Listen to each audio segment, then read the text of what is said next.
Hello, hello, hello, hello. How are you doing? How you doing today? I didn't stall. You just showed up late. Started at 7 o'clock. So, there you go. Hi, David. Hello. Hi, Luna. Hi, Transparent. I didn't stall, bro. It started on time. You guys just happen to be late yourselves. Hello, Bullseye. Nocto, I thought you said you weren't gonna be here. I thought you said you weren't gonna be here, bro. You already bitched me out in the Discord. So,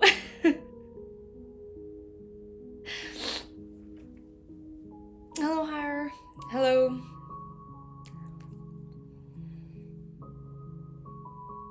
I look like a pyramid of dirt.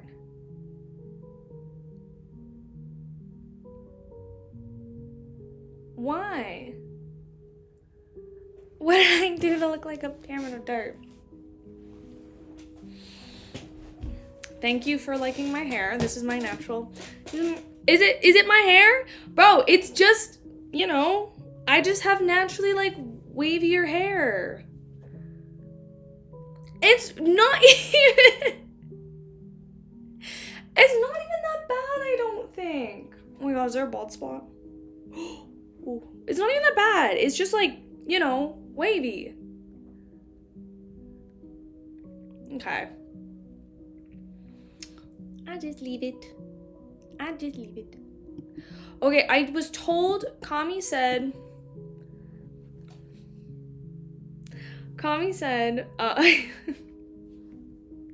like a mean chem teacher. Thank you. At least someone says I have cool hair. At least someone's like, cool hair. Like the hair, Dara. You know?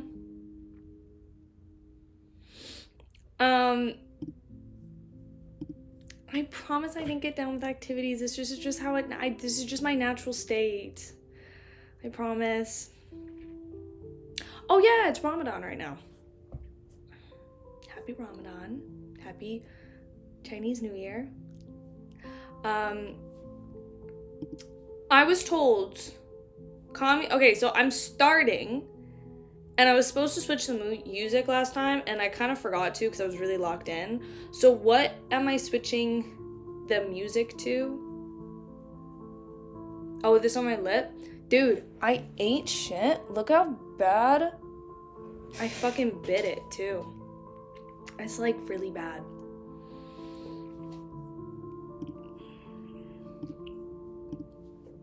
Yeah. We'll see if it gets better one of these days. That, or it's herpes. I don't know. We'll see.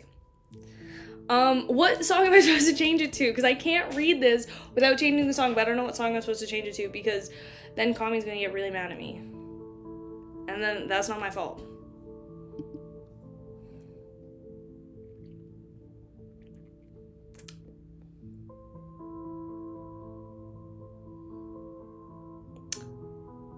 We've got Bullseye! No! No!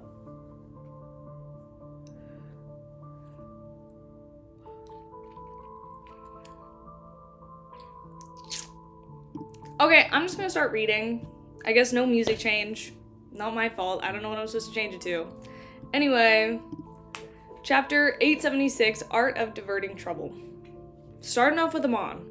Coming in hot, Amon. Klein's pupils constricted, and although he looked normal on the surface, he tensed up significantly with his heart churning in waves of alarm. Although he had kept using Amon to scare the grandpa in Leonard's body, as well as the marauder pathway demigoddess beside Hazel, it was only using his name. He never expected that this blasphemer, the king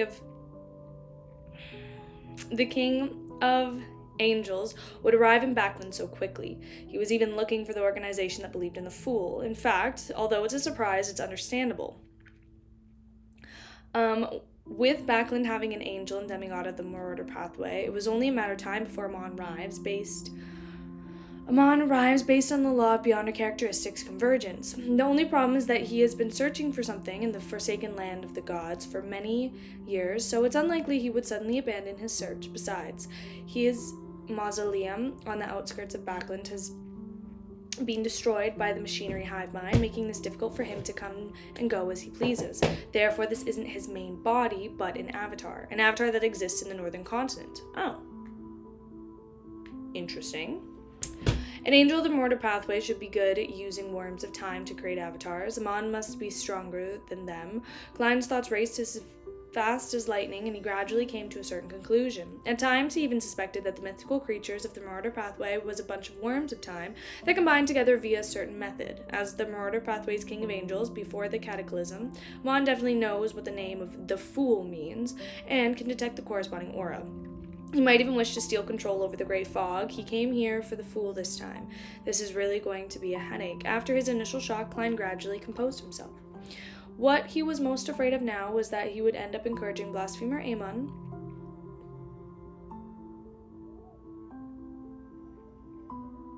because of the law of beyond a characteristics convergence, and Amon was clearly able to detect his uniqueness. When that happens, it might not even cause a stir before the so-called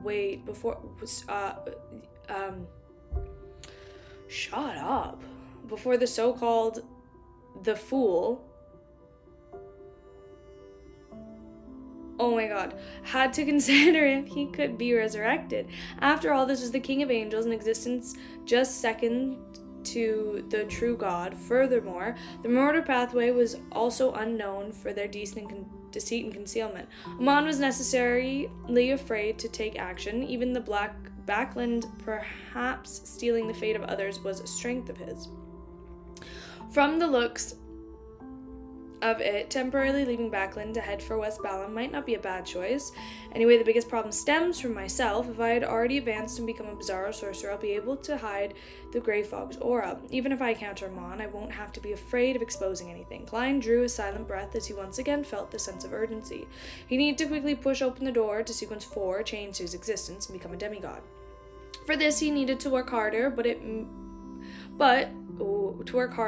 be it making another marionette acting at a deeper level to speed up his digestion or gathering the corresponding ingredients. Backland really is a terrifying place. If Ouroboros hasn't left, if he has already returned, just the ones I know would number 5 angels, including 2 kings of angels.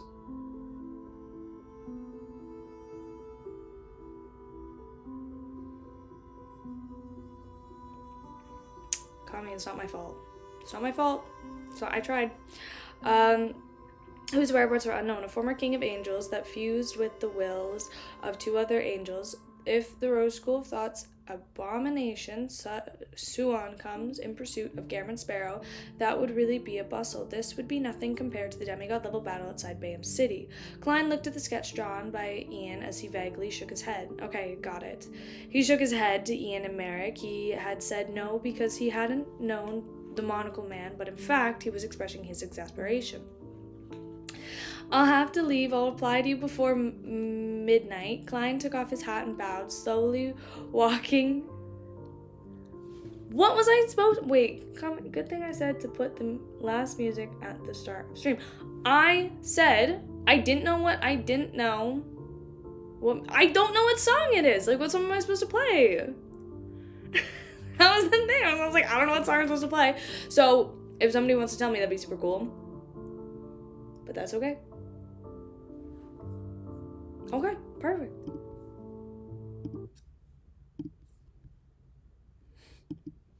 Sometimes, yeah. And you know what? That's fine. It is what it is. I just, I accept it for what it is. Just like you accept me for what I am. And we move on. And that's fine. I've already been called ugly 5 times this stream. So, might as well add stupid on there as well. In such aspects, being rather experienced, he quickly came up with an idea. what chapter should I stop at? Because I know there's like an 8-chapter like section that I have to read. Is that coming up, or should I stop just before that, or...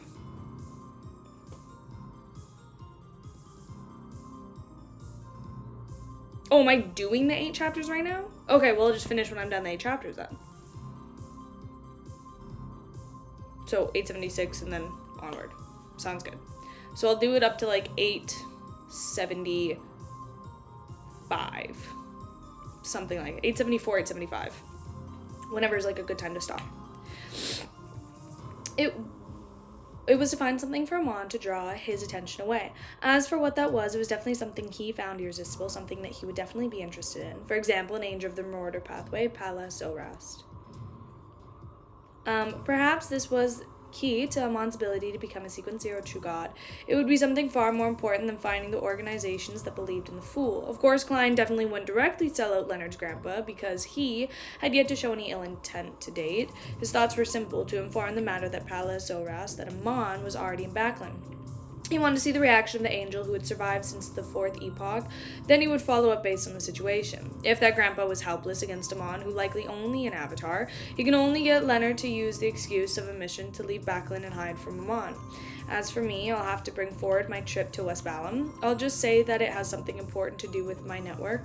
I'll secretly teleport back to the Placenta Blood when Snake of Fate Will Septon is born. Klein arrived at the decision as he took out a piece of paper and wrote, "Amon has arrived." Folding the letter and putting it into an envelope, Klein took out the adventurer's harmonica and blew it hard. When Renat Tinker appeared, he took out a gold coin in pocket and pressed it on the envelope. Then, this was one of the 10 gold coins that he had gotten Richardson to exchange for him in the afternoon.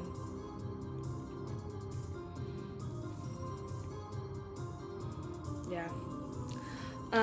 I was to maintain his image of Dwayne Dantes, to be equal to someone of the level of Palace Zorast. Even when Klein informed Leonard Mitchell of the method of contact, he didn't inform him that the payment of the gold coin was needed. This shows that the face is something you buy with money. As Klein sighed, he said to Miss Messenger, who was wearing a dark, complicated dress, "Send the letter to 7 Pincer Street, or just throw it into the mailbox. There's no need to send it to the address." As he wasn't certain of Pala Zorast's true intention, the character Klein wished to hide more of his trump cards in front of him. Therefore, before Leonard wrote to Klein Moretti, he had no plans of letting the poet see Miss Messenger. The blonde, red-eyed head in Renat Tinker's left hand was raised up and sucked the letter and gold coin into its mouth. However, she didn't immediately disappear. Instead, she floated at her spot, looking at Klein silently with all 8 eyes. What's wrong? Klein was taken aback before coming up with a guess. He asked an odd question. You don't know where 7 Pinster Street is. Only then did he recall that the messenger's delivery of the letters depended on the mystical base location. It was based on the person they had contacted with the people and they formerly delivered letters to. Therefore, once the letter had left a detectable range, the messenger would not be able to find them. Upon hearing Klein's question, 2 of Renat Tinker's head nodded in unison, indicating that she didn't know. Klein immediately coughed lightly, pulled out the drawer, and took out a map of Backlund. He used a fountain pen to circle North Borough. Following that, he circled Pincer Street. When you're here, you will see the unit on the buildings. Klein folded the map and handed it over. Oh my god, I can just imagine she's like here and like has the map and is like just like a little tourist with her 4 heads. The head in Renat Tinker's the head in Renat Tinker's right hand immediately opened its mouth and bit down on the map. Then her figure phased away and entered the spirit world. Upon seeing this, Klein heaved a sigh of relief. He turned and walked out of the master bedroom and headed for the half-open door with the balcony to read the papers and magazines. Later into the night, he took out 4 steps counterclockwise before soaking into the bathtub and entering the mysterious space above the grey fog. Helping Sharon and Merrick obtain the Tutencensus, the second mummy, is dangerous. Klein took off the topaz pendant on his left wrist and let it hang to perform a divination. This time, the spirit pendulum rotated clockwise with a weak amplitude and relatively slow frequency. This means that the danger isn't too great. Furthermore, even if the trap is targeted at Miss Sharon and Merrick, there's no need for the present me to be too afraid. Klein beckoned with his hand as he made a translucent miniature black crystal card fly to him. This was the Fate Siphon charm. Klein used the Worm of Time to create a demigod high-level charm.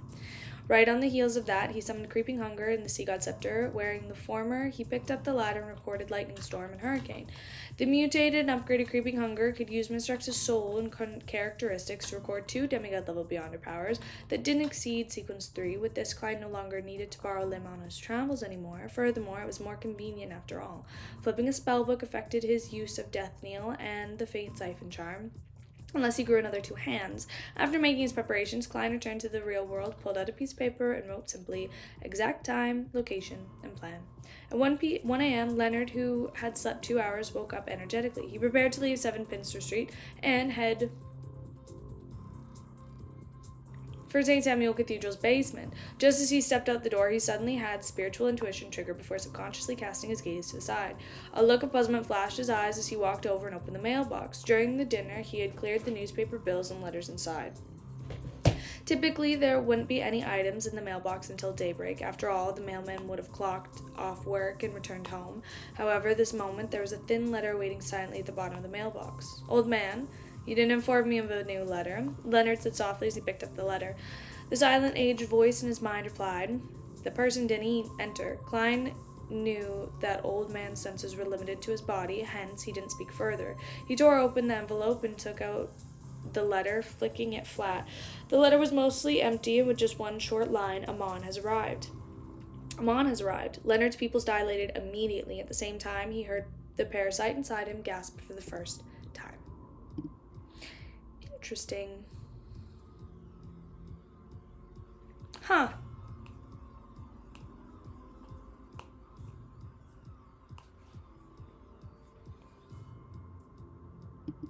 Okay. Like after the first paragraph, the music changed?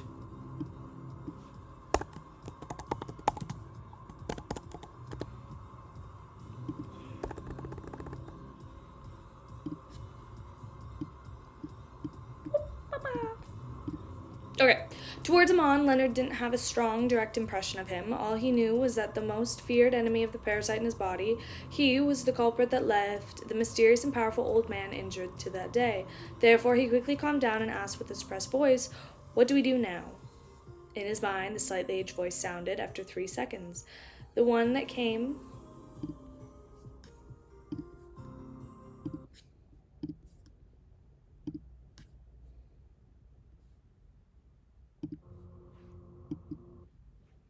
I'm getting it.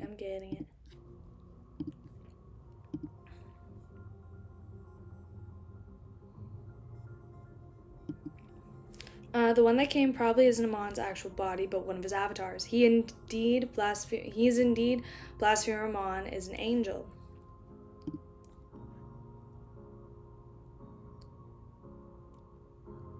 I literally just changed it. Don't start with me right now. Don't start with me. The one that came probably isn't Amon's body, but one of his actual avatars. He, indeed, blasphemer Amon, is an angel, and probably a Sequence 1 angel. After all, old man is suspected to be a gar-rounded angel. As Leonard absorbed the information to verify his theories, he listened to Palat Zoras continue. If Amon's actual body appears in Backland, it might very well cause a deity's descent. A deity's descent. How many years has it been since something like this happened? Since the 5th epoch, occurrences like this were legends that were recorded in the eternal canon. They have never publicly happened before. Could this mean that even among a Sequence 1's Amon, to use the most powerful existence, and no wonder, he is called a blasphemer? In just a few words, Leonard came to realize how terrifying the angel named Amon was. Standing in front of the mailbox, his thoughts wandered, and he suddenly had an idea. He hurriedly suppressed his voice and said, since Amon is such an important place on him and the deities, shouldn't we try to find a way to inform the church of the news of his appearance in Backland? From Leonard's point of view, the Church of Evernight and Storm, which was born in an earlier epoch and existed through the entire 4th epoch, had a rich experience in resisting angels.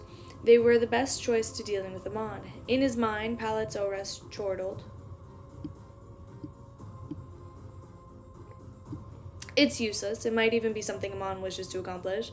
To him, it's just a loss of an avatar. It will waste a bunch of strength, but not deal him any actual harm. And he can use the death of his avatar to see the corresponding changes in fate. From that, he will be able to see the source of stir, or the creation of the waves. Although this doesn't allow him to directly lock onto you and me, he will be able to greatly reduce the circle, creating the conditions for his actual body to deal a lethal blow.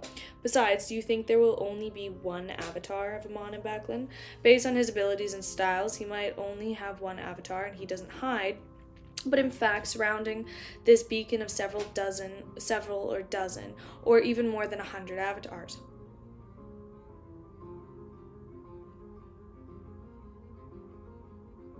When he attempts to eliminate the one that's out in the open, it might very well be the case that a few dozen or more than 100 Amons will appear from every spot. He could be a passerby, a bird on the roof, an ant on the ground, and he could also be an insect on wooden logs, microbes in the air. What?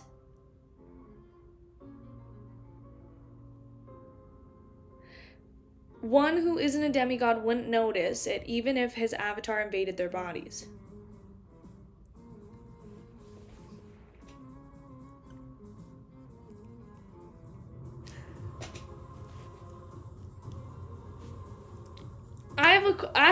Wait. Because I was like, oh. So he literally could be anywhere at any point at all, like, because here's the thing, it's like, oh, he can be like any living thing, but like microbes in the air?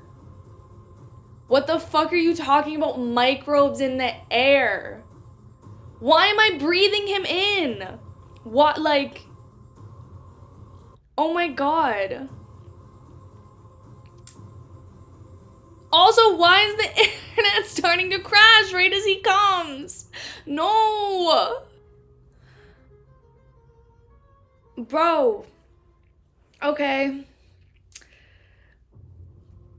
Ew, he's inside of all of, like, he's probably been inside everybody in the book. What the fuck? Wooden logs, microbes in the air. One who isn't a demigod wouldn't even notice his avatar invades their bodies.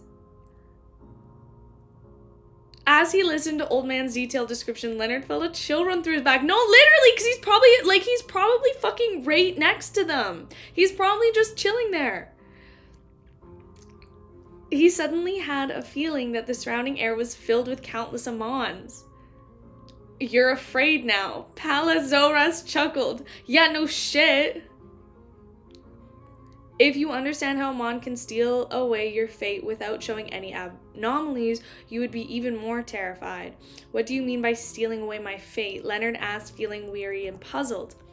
Pala's old voice sighed. He will follow you back. Oh my god, I need to lock in. I need to, like, okay, stop. He will follow you back, then you'll discover that your parents will be making...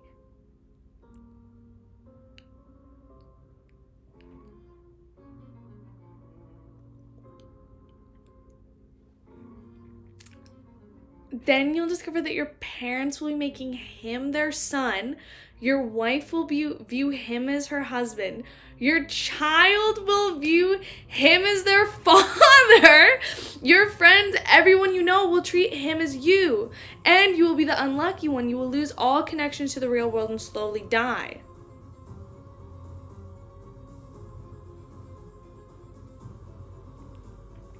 Would such a thief be permanent? Leonard couldn't help but draw a gasp. Palazoras snickered. Before a thief is caught, he will volunteer to return what he stole unless he has had enough fun with it. Bro, he's just doing this shit for the love of the game! Leonard instantly fell silent. He felt that an enemy at Amon's level was no longer someone that he could defend themselves against, but was completely unfathomable.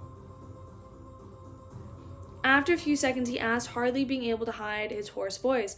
Then, what do we do? He didn't share his own thoughts because he was most likely unpragmatic. Palazoras fell silent for a moment before saying, "Let's watch and see." No, literally, like, at that point, stop. Okay, I have a question. No, because now I'm like, I don't know. Because now I don't, is somebody already Amon? Like, is he already, like, a character in this? I'm trying to, like, think back if there's, like, any characters who started to act weird. I don't know. I don't know if there's any characters who started to act weird or, like, out of place. Oh, dude, I feel like I'm losing my mind. No, this is so not... Bro, this is not good for the theories. This is not good for the theories. Like, I'm thinking all the way back to, like, volume 1.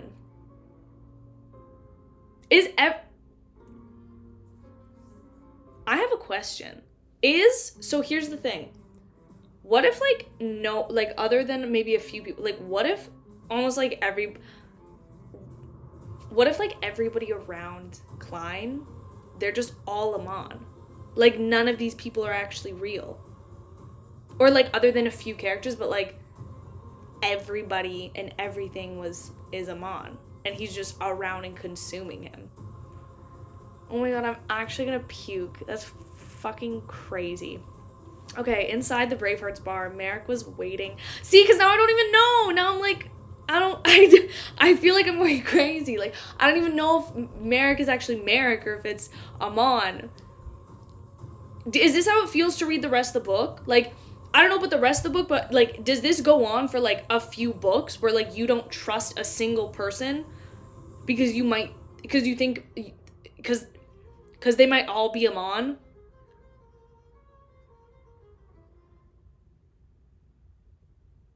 Oh my god. Okay. Merrick was waiting in the billiard room 3 according to the agreement. I know I couldn't trust anyone from the start of the book, but now I'm like, I can't actually, like, I could trust them, but now I can't even trust that they're, like, them, you know? Because, like, they're not even, like, people. I don't really know.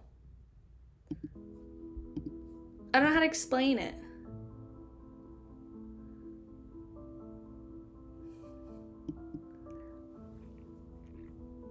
No, I didn't. No, because here's the thing. Could you imagine if, like, I was, like, schizophrenic or something and, like, I read this book and then I had to just, like, walk around and, like, everybody could be Amon? That'd be crazy.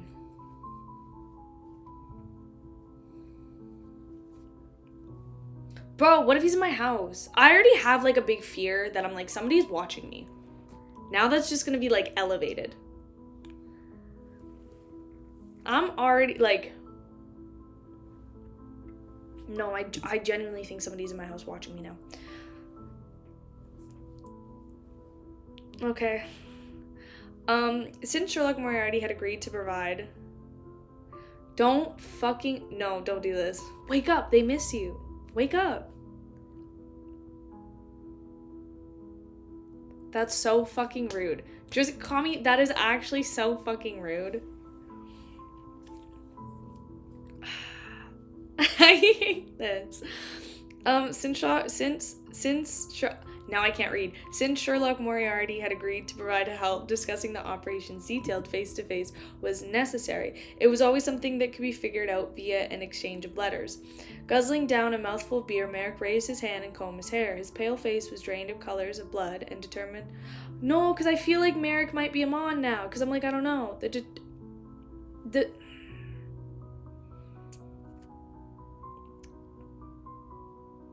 Amon took over my body and bit my lip so hard that it, like, fucking split it. Merrick raised his hand and combed his hair. His pale face was drained of all color, of blood. The demented look on his face was a lot less than before. Stop. At this moment, his heart stirred. He looked up to the side and saw a figure at the top of his hat, a formal suit outlined quickly. It was none other than Sherlock Moriarty. Teleport? Merrick's heart palpitated. palpitate. No, never in my life. On his pupils. Well, here's the thing. We have like an open type of situation, but like still, constricted. He instinctively raised his level of wariness. This wasn't because he didn't trust Sherlock Moriarty, but a natural reaction for a creature when facing a higher existence on the food chain.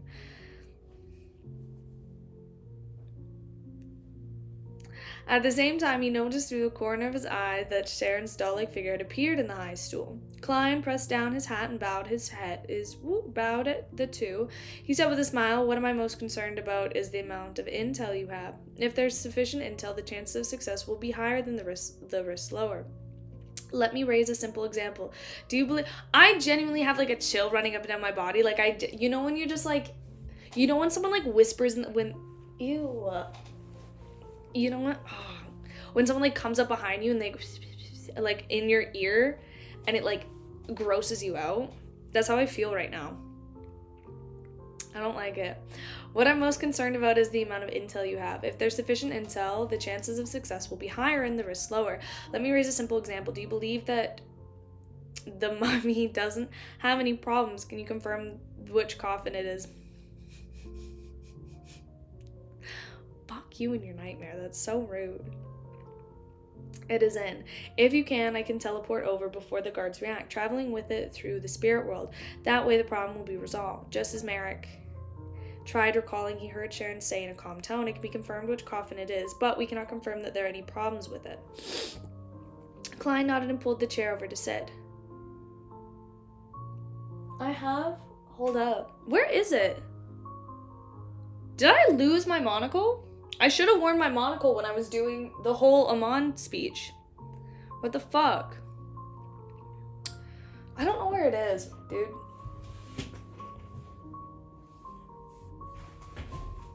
No, it's gone. I lost it.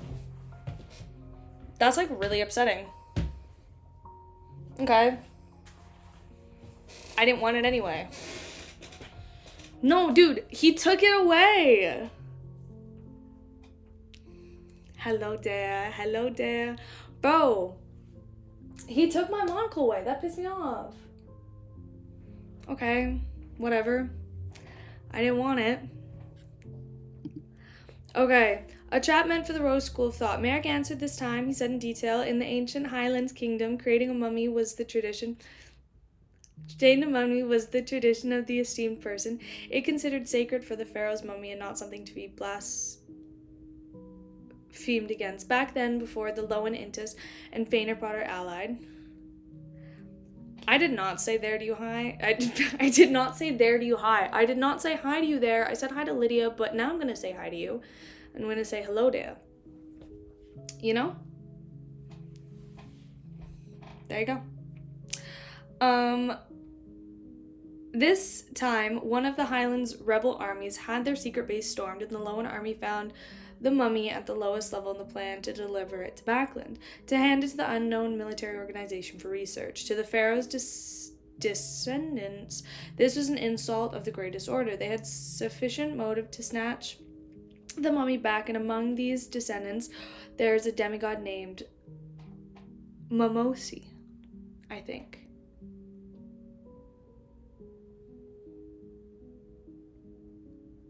I'm no fool, just a little deaf. No! Dude, we do need an Amon one. Yeah. We'll get Homeboy. Don't we have one? You know? There should be one. Klein nodded slightly and answered, "This is to say that the mummy might be bait for the Lowen army. The fish..." Yeah, there you go. He's right there. The fish Momosi, of course, that doesn't exclude the possibility that the Rose School of Thought is deliberately sacrificing a pharaoh remain to eliminate you. He originally wanted to say that the sequence 6 and 5, there's no need of the Rose School of Thought to get to such an extent, but when he recalled that the present main faction of the Rose School of Thought was indulgence, with them not holding back when it came to their desire for revenge. Wonderful. Loving it always. He believed that he could make a decision using the ordinary person point of view. Furthermore, Miss Sharon and Merrick were able to escape the Mother Tree of Desire restrictions and successfully escape from the Rose School of Thought. Apart from luck, they might have some supporting them in secret, if there's such a person. The person is definitely a target of the Rose School of Thought, wants to be uprooted. Klein's mind naturally formulated these thoughts. Okay. At any point has okay, no, that was gonna be phrased really, okay, it's just gonna be phrased weird, but you guys know what I mean. At any point has Amon entered Klein? Like, is Amon, I guess he wouldn't be able to because of he probably hasn't, right? No, because he probably would have stayed. You know what I mean. No, not in that way, but you know what I mean. I'm also curious if yeah. You know what I meant. I'm just curious if he's ever come close. It's coming out wrong. I'm not meaning it to. At any point in the book, has Amon been in Klein's kind of world? Or inside Klein? No, it's... I'm not meaning it this way. I just mean, because he can, go in through his pores. Because he's, the air. And he, takes over, you know?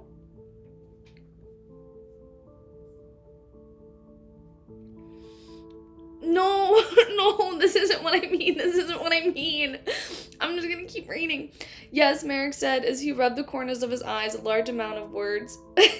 He said he made feel pretty perturbed, both in mind and desire.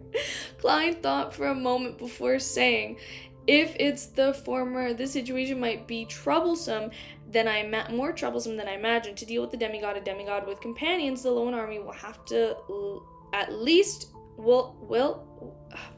have at least 2 Beyonders at the same combat level as Mamosi. Shut up, dude. Why the fuck do you say it like that?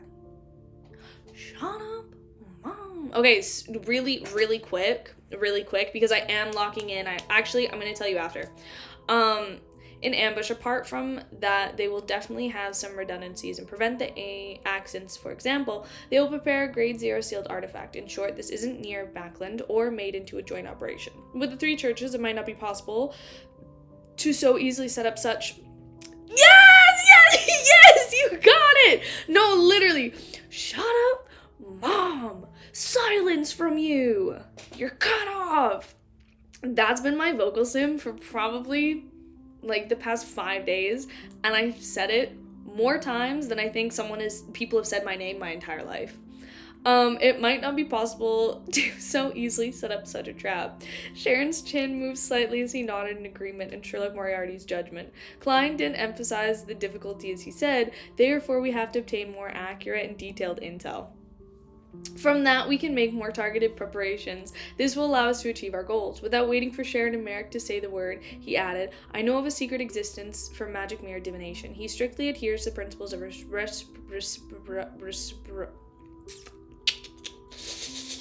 reciprocity. If you do not mind your privacy or actions that will bring about intense humiliation, you can obtain answers to many questions from him. Are you willing to try? I'll perform the summoning, the dark divination. Whoever did the summoning typically suffered the greater risk. What happened if I refuse to divulge my parental matters or reject doing such actions?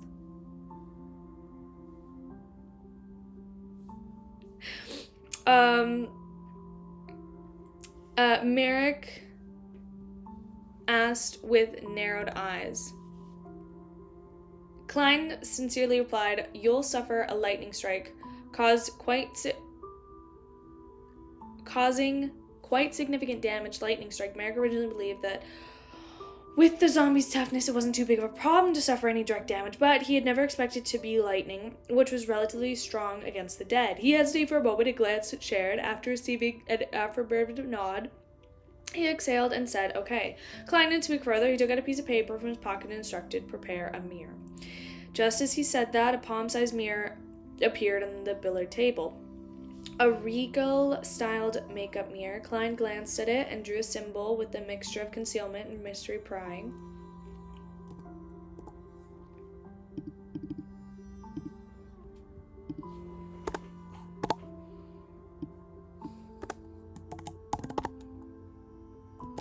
Oh my god. Idiot.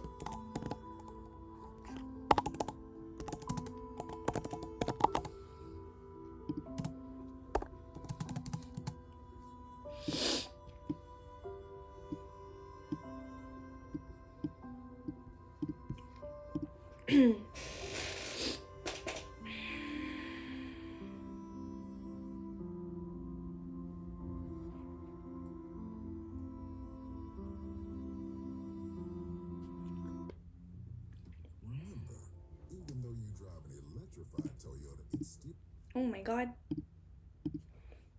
Ugh. Okay. Oh, what was I gonna say? I was gonna say something and I don't remember. It's fine. Okay. This is fair. Good night. When is Kami not cursing me? Like, let's be super honest.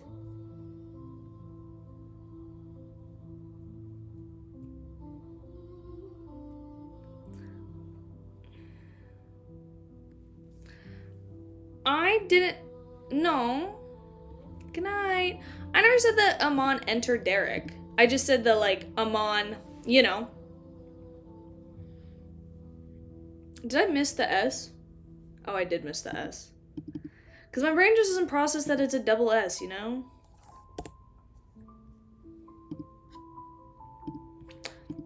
Okay. With Klein finishing his final stroke, the lights in billiard room 3 dimmed. On the diary, dainty makeup mirror, aqueous patterns rippled out before turning into the dark scene. Immediately one bloody word after another appeared. Raise your question. Not like that. Not like that. I'm talking about with the worms. You know how he ended up, like, having that worm inside him? Not in that way. I'm talking about in the Amon way, you know? No, literally. That doesn't make it worse. What do you mean that makes it worse? Bro, it's the way it's written in the book. It's the way it's written. It's like the 12 ringed worms. It's written in the book. What are you talking about? It's not fucking weird. It is weird, but, like, it's not weird in that way. Raise your questions. The scene will... Okay, Parasite. Parasitize. Immediately one bloody word after another appeared. Raise your questions. This scene was filled with a scene of supernatural horror.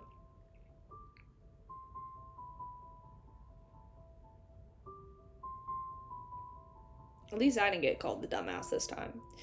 This scene was filled with the scene of supernatural horror. Even though standing there was a wraith and a zombie, they couldn't help but feel overwhelmed, as they momentarily didn't dare say a word. Only Klein continued wearing a smile, as he thought was accustomed to all of this. He had previously exhorted Rhodes to not raise questions that were too difficult or private, and also not to act like a servant, if it wasn't because Sharon and Merrick could ask much more targeted questions as a result of understanding the situation better. Klein was more inclined to handling it himself and not exposing the reality of having such a helper. After a few seconds of silence, Merrick took 2 steps forward, came to the billiard table, and opened his mouth. At this moment, Sharon's gently but emotionless voice sounded. I'll ask the question. Without waiting for Merrick to answer, she floated up to the standing position and looked at the mirror. Is the mummy a trap that the Lowen military set up to target the Rose School thought? The mirror's blood-red words melted away and slid down, dragging away the stains, barely leaving 2 words behind which wriggled to form. That's right. It is indeed a trap the Lowen military set up for the Rose School of Thought. We can preliminarily eliminate preliminarily eliminate the situation that it's a plot for the Rose School of Thought has to target Miss Sharon and Merrick. After all, the risks involved exceed the value of a sequence 5 and 6 combined. Even if the Rose School of Thought can't curb the desire for revenge, they won't be this crazy unless they were already planning on dealing with the Lowen military and decided to involve this matter as well. If that's the case, the best place to have such a matter unfold would be in the southern continent or the sea. That's not somewhere in the vicinity of Backland. Who knows what kind of terrifying followers are hidden here? Amidst the thoughts, Klein saw the surface of the mirror turn dark again as the new blood-colored sword appeared. Based on the principle of reciprocity, it's my turn to ask the question. If you're answering wrong or lie, you will be punished. Rather obedient, he didn't make a request of doing artistic actions. Looking from the billiard table, Klein nodded indiscernibly. At this moment, the words from below slowly vanished, presenting new words. You, as the bloody word froze in full 3 seconds, it followed up, are to answer with the relationship between the chained god and the mother tree of desire.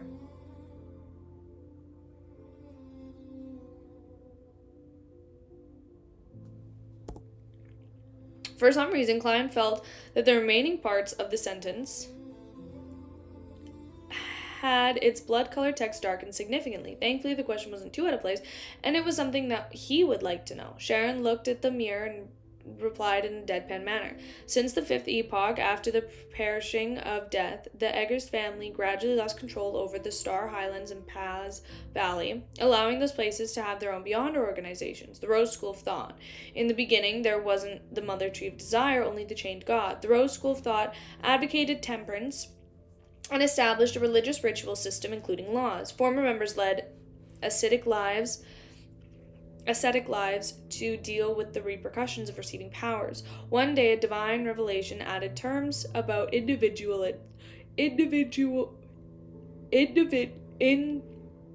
indulgence. Many people slowly changed and resorted ancient but bloody primitive sacrificial rituals. Later, the School of Thought's upper echelon began secretly calling the chained god of manifestation of the Mother Tree of Desire. By the sound of it, the chained god was corrupted by the Mother Tree of Desire, bit by bit, or replaced. If this entity was once sequence 0, then the Mother Tree of Desire is truly terrifying. It's no wonder it's viewed as an enemy by all the other deities. However, the chained god might not be a sequence 0. There's a small possibility of being a uniqueness that has fully come to life. Or a king of angels with 2 sequence 1 characteristics, or even someone weaker. There's currently not enough information to verify the matter. Klein frowned slightly as he began thinking about the matters regarding the Mother Tree of Desire. At this moment, Sharon had switched to asking, what problem does the mummy possess? On the mirror's surface, the blood-red text squirmed and changed it to a complete sentence. It's filled with hexes, a manifestation of hexes. It has the possibility to automatically become a zombie. The mummy is comprised of hexes, as expected for a corpse left behind by a high sequence beyonder. How should this be resolved? Klein turned to look at Sharon and Merrick and discovered that they were sufficiently calm without any hint of surprise, as though they already knew that. And this only meant that they had the means to resolve the matter. Of course, Sharon didn't have much of an expression regardless of the matter. She was as calm as she always was after Rhodes answered. It followed the principle of reciprocity and raised a question. You have been trying hard to increase your sequence. Why do you do so? This time it had used the same blood text as the opening, but the words that followed were a few seconds didn't appear that bright. Does this mean that a rose is hesitating and struggling, resisting its own urges? On the other hand, it finds it difficult to curb its wishes and raise difficult to answer questions, but on the other hand, it's taking my instructions into consideration and thus holding back. Klein thought in amusement. Sharon stood there in silence before gently moving her lips. In the beginning, it was not to be bullied by others. Now it's time to have strength to protect myself and my companions, and revenge as well as spread the principles of temperance. If anyone can temper their desires to not have wars and killing, there will be less misery. Klein was surprised by what he had heard. His impressions of Sharon was that she was a woman of few words.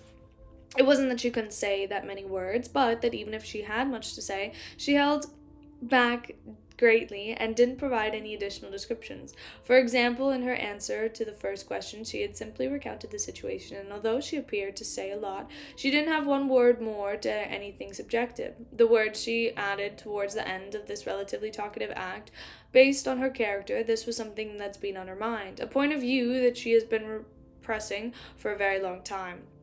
Klein suddenly imagined the chaotic reality of wars in the southern continent. They were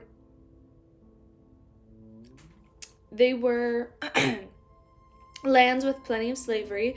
They were batches of people from the lower class who died of hunger and sickness. There were constant wars and live sacrifices. If I were born in the southern continent and could live to this point, I'll definitely wish for more peace and happiness in the world. Speaking of which, Miss Sharon and Merrick do not look like they are of the southern continent. Dissents. That's right. Before death perished, passage between the northern and southern continent was allowed. Also, Sharon mentioned revenge. That word was said without conviction, as though she didn't hold out hope for it, or does she not have that strong of a desire for it? Klein sighed silently as he watched Sharon raise detail after detail and answered questions after questions. After learning of the situation regarding the mummy, Sharon asked again, apart from Mimosi, who are the high secret beyonders that will appear in this trap? The mirror surfaced, aqueous and rippled, and formed a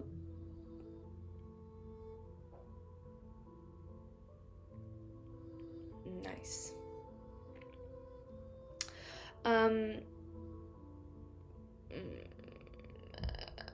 The rippled form of bright light, one of the envelopes everything, nothing else could be seen. With the road's powers, this likely involves the Angel of the Grade Zero sealed artifact.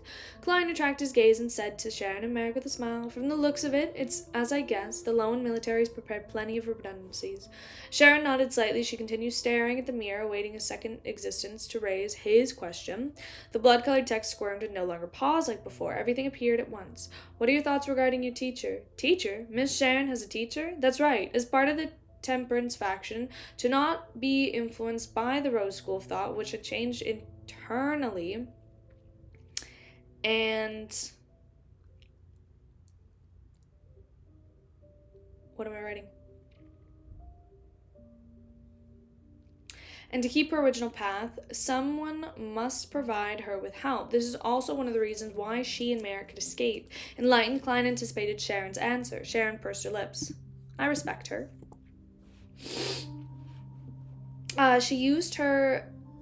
Klein nearly couldn't maintain his smile from shock. Including the Orthodox churches and the various major Beyond organizations, grounded angels were very rare. They might not be one or two. He originally managed that Sharon's teacher was a sequence 4 or 3 saint with a peak strength equivalent to C. King Jan Kotman. To his surprise, she had used her as a pronoun. In Loan, Ancient Faceac, and even Jotun in Elvish, this pronoun was very different from his, her, its. After his shock, Klein suddenly sighed deeply. Miss Sharon's current situation largely implies that her teacher is probably not around. She and Merrick escaped perhaps due to the final struggle of the temperance faction within the Rose School of Thought, and to the Mother Tree of Desire, either its corruption or decimation to create a sealed artifact. There will be any other choices. The mirror turned dark again as the bright red text vanished. After a while, new words appeared. Continue. I no longer have any questions. Thank you for your help. Sharon curtsied and said slowly. With her saying that, the mirror returned to normal. The lighting in the billiard room wasn't dim any longer. Sharon looked at Klein and said in a tone without any abnormalities, we shall forgo this matter. Clearly, she also understood the meaning behind the blast of light that appeared during the hidden existence final answer. Klein shook his head and smiled. There's no need to rush into a decision. Let me ask you a few more things. Perhaps there might be a chance that doesn't require us to take too much of a risk. At least my divination results say that it's possible, he added silently. What is it? Merrick couldn't help but ask. Chapter 879. What'd you say? I saw my take. Do you even know what her means? Well, I'm assuming, because, like, how it's written is, like, there's, like, her, him, but then whenever they're talking about, like, powerful deities, they capitalize the H and then put it in quotations. So I'm assuming that's probably what it means, is that it's, like, they use that when they're talking about, like, demigods or angels, or like really powerful people. So that's probably what I'm assuming. Because wasn't Miss Sharon's teacher Klein's messenger? So like Klein's gonna yeah. Sharon's teacher was Klein's messenger, wasn't it? So like that's why she's talking to it. So like I'm assuming that Klein's messenger is like, yeah, like an angel or a demigod or something from above. Like maybe even,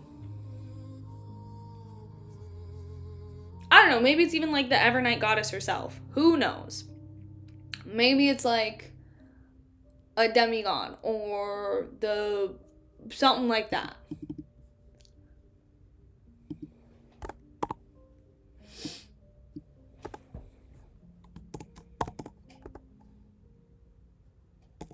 Thanks, guys. You know, sometimes, and only sometimes, I'm not useless. I have dual purposes, you know? I'm entertaining and, like, smart.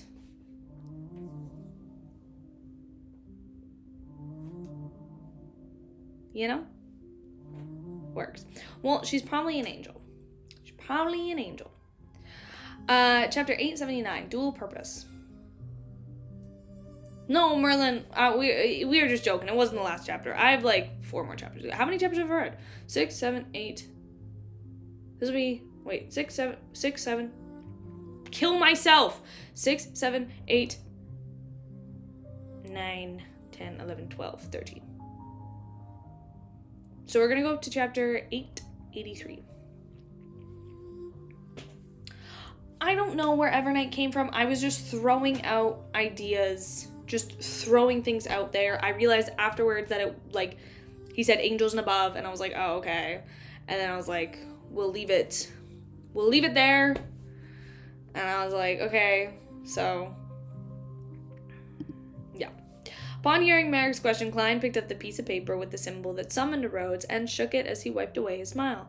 He said in all seriousness, tell me the detailed process of creating a pharaoh mummy in an ancient Highlands kingdom.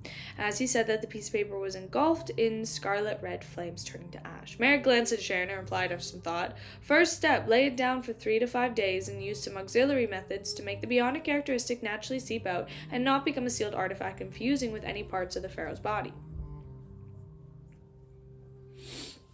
Second step, hold a cleansing ritual, place the corpse on the altar. Because here's the thing, I was like throwing out ideas at who Miss Messenger can be and like what she could be. I was just throwing them out there. That's all it was. My hair looks fine today. It's just wavy. You assholes.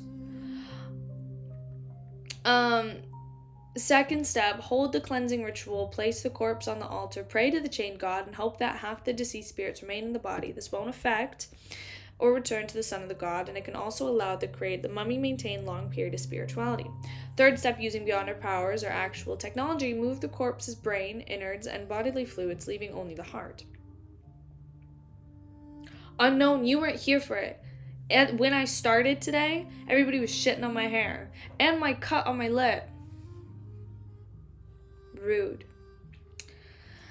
Fourth step, stuff the corpse in perfume and medicine. That's filled the spirituality and completely dehydrated the body. Fifth step, stuff the perfumes and medicine inside again. Arrange some preparations for the ritual on the corpse's surface. Then, wrap it up in the linen bandages before putting it into the sarcophagus. Sixth step, the organs which were handled in a similar manner as for the fourth step will be used as materials for the ritual. They will be placed in 4 corners of the sarcophagus, likewise for the brain and bodily fluids. The former will be stirred into mush, mixing with the latter, and the sarcophagus will have some preserved circulatory tracts that mimic the deceased state before death.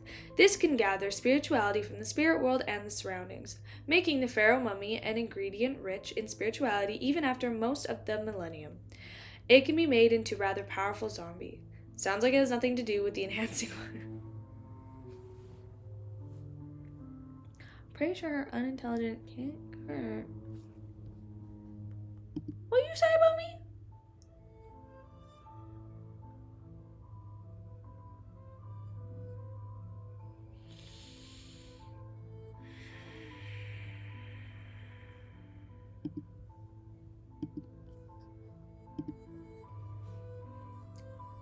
No, I don't, bro. Sounds like it was having nothing to do with enhancing one's ability of the area.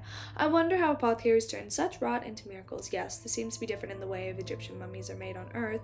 The level of mysticism involved is a lot greater. Klein finished listening, carefully and quickly analyzed if there was anything that could be done as part of the plan.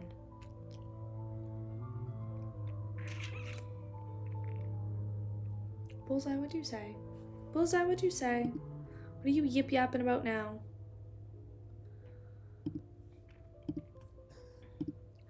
Regardless, the mummy is something with extreme research value. Unless it's necessary, the one is willing to destroy it. Klein fell into deep thought for a moment before looking at Sharon, who had returned into her high stool. He asked with a solemn expression, "What's the furthest distance you can travel with mirror blink?" Sharon sat there and answered without hesitation, 300 meters.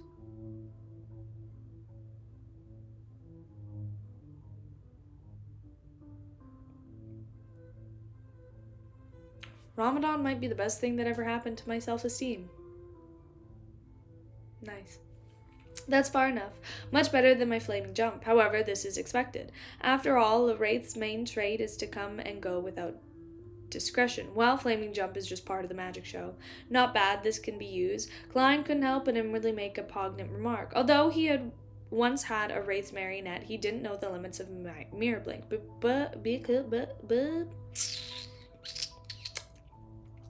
Because before it could reach its limits, it would slip out from the control radius. Once it happened, the marionette was equivalent to a dead object.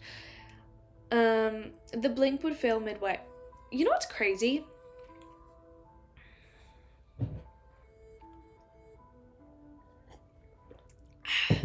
Klein asked a few more questions and formulated a general plan. After looking at Sharon and Merrick separately, he said with a steady tone, "We still have a chance of snatching the mummy away. There is a risk, but it won't be high. Yes, that's on the condition that two of you listen to my instructions.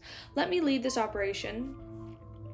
Of course, if you believe it's unacceptable, you can choose to terminate the operation midway and choose to return. That's your freedom. Just remember to pay me. If this was the past, Merrick would have rejected the proposal without a thought. He and Sharon were considered very experienced mid-sequence beyonders, so how could he listen to a newly advanced beyonder who had once sought their protection before? But after the previous cooperation effort, the intelligence, adaptability, and the mysterious items Sherlock Moriarty possessed had left a deep impression on Merrick. He couldn't help but consider him his equal. When news of Garamond Sparrow continuously reached Backland, he had been shocked, being even more convinced that he was one of the strongest beyonders below. That of high sequence beyonders. In mysticism, this was a form of authority when it came to beyonder combat. Since he possessed authority, abiding by it, he can still teleport. Merrick recalled the way Sherlock Moriarty appeared, and he had a strong sense of confidence bolstering within him. Perhaps there was a chance of success. He turned his head and looked at Sharon. The two nodded in unison. "All right," Sharon responded, her blue eyes not showing any sign of hesitation. Klein immediately revealed a smile. "I'll go into the specifics when we rendezvous at the scene. Apart from defending the problems and obtaining more accurate account of the situation, his deliberate appearance, using Traveler and providing a secret existence to obtain intel, was also established. His image, it bolstered the way they viewed him, giving him the ability to be in charge. As a marionettist, even without the marionette for the first time being, he had to control others to complete the targeted act. To Klein, this operation was partly to help Sharon and Merrick, but he also had hopes of using the grand act and him directing the puppets to further accelerate his digestion of this potion. It had to be said that the immense pressure of Amon's appearance in Backland and his recent interaction with the Spectator had allowed the marionette-less him to greater understanding the marionette principle he had previously concluded. With his marionette as a lead, He could control his enemies and put the puppet act in real life. His current idea was, even without a marionette, he could use his dominance language and settings he designed in a combination of these factors to contort his target, putting on the puppet act in real life. Marionettes were only controlling spirit body threads, and what he did previously was merely a small attempt. Just like Amon, a simple appearance is enough to put many matters into motion. It makes him and Palat Zoras appear to be waiting for him to signal with a wave of conductor's baton. Klein silently sighed as he heard Sharon and Merrick answer in unison, okay. Even in the evening at Prince Harbor, there were elegant gas street lamps made of black metal. They illuminated the very streets in the light they emanated. At this moment, most of the ships had moored silently. This was the main tune of the area. At the top of the warehouse, there was many wooden crates circling in area. 3 figures suddenly appeared from the void. They were none other than Sherlock Moriarty in his formal suit and top hat, Merrick in his white shirt and black vest, and Sharon, who always wore a black bonnet and regal dress. With the help of teleport, they directly traveled from Backlund all the way here. There was quite a distance between them and the dock where the ship that carried the mummy was moored at. Klein pressed down with his right hand and bottom of his feet stepped on the wood. He nimbly leaped over above the crossbar and, like walking on a flat ground, quickly arrived by the wall. There was a tiny air vent here. Bullseye, don't fucking start. Don't fucking start. I left that back in volume 3. Don't say that. He then took out the telescope provided by Sharon and he looked at the dock. Based on the intel, at the building's roofs were occupied by soldiers with stem backpacks and thick-barreled rifles. They patrolled the area and were alert of their surroundings, prepared to shoot any trespassers who dared come near. Only one warning was to be given. Apart from them, they were a few exaggerated robots. No, I know. Monsters parked around the dock. They were entirely metal in their height and exceeded the giants. At the top of them, cold machine guns could rotate, and the steam chimney stood erect. The bottoms were grayish-white in color, and many parts exposing rivets, nuts, and gears. They looked rather crude. In addition, in front of the robots was a very thick can situated underneath. It was 2 rows of metal wheels and rubber threads. They were obviously manned, but Klein couldn't see who they were, making it possible to determine if they were beyonders or not. Close to this, steel monsters above the dock, was a dark black metal tower standing at the height more than 10 meters. It had a complicated pulley system and stemmed to lack any sophistication. Dropping down were steel cabinets on the hook. On the surface, it doesn't seem too simple, but it can be considered a high-level military operation. Klein tracked his gaze and threw the telescope in the approaching Merrick so he couldn't observe the situation. Before they started taking action, they had come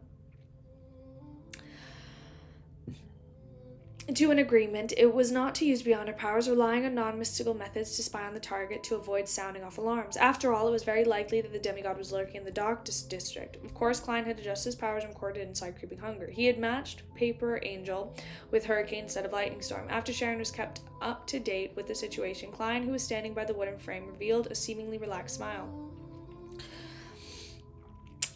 We only have one purpose today, is to make an attempt. If there's a chance, if there isn't, we'd rather observe by the side and even evacuate ahead of time. Any question? No, Sharon calmly replied. Merrick stood his head, expressing the same intent. Klein nodded and looked at Merrick. How many mirrors have you brought? 9. Merrick showed up prepared as he pointed his eyes. These also count. All right. Klein pointed in the direction. When I leave, you are to head to Prince Harbor along the way through these mirrors. Merrick gaped as though he wanted to ask why, but soon he understood Sherlock Moriarty's intentions and nodded seriously. I'll follow your instructions. Klein smiled as he extended his hand in midair. I hope for a pleasant partnership. Merrick hesitated for a second before extending his right hand and struck palms with him. After doing this, a tense feeling in him felt relieved for some reason. Klein turned to Sharon, took out an iron cigar case, and passed it to her. Take this. After receiving my cue, fly towards the lighthouse. Follow that, silently count down from 3 before removing all the wall of spirituality. During this process, as well as after it's completed, you must not stop flying. Try to fly as regularly as possible, regardless of the method employees. When you see me create fireworks, immediately isolate the cigar case with the wall of spirituality and do a mirror blink in Merrick's direction. Use everything you have. After you meet up Flee all the way without waiting for me. I'll teleport to you. One of the core items of the operation tonight was Azek's copper whistle. Stealing the mummy is difficult, but I can get it to run towards me. Ooh. Ooh. Ooh.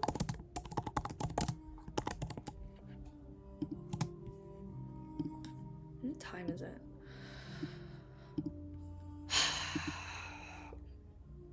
I just saw the comment, you look Orthodox. You know? Some people just have that look. And music change. KK. After hearing Sherlock Moriarty's plans, Sharon didn't say anything apart from nod her head once in agreement. Klein immediately took out a steel gray metal mask and wore it, only revealing his eyes and nostrils. Similarly, bro, Dario, here's the thing. He said a lot of fuck-ass shit, and I was probably like one more fuck-ass comment away from blocking him. But then last time he came in, he was kind of cool, and he was like really chilling, and he just said hi. And, you know, that's the Dario I miss. That's it.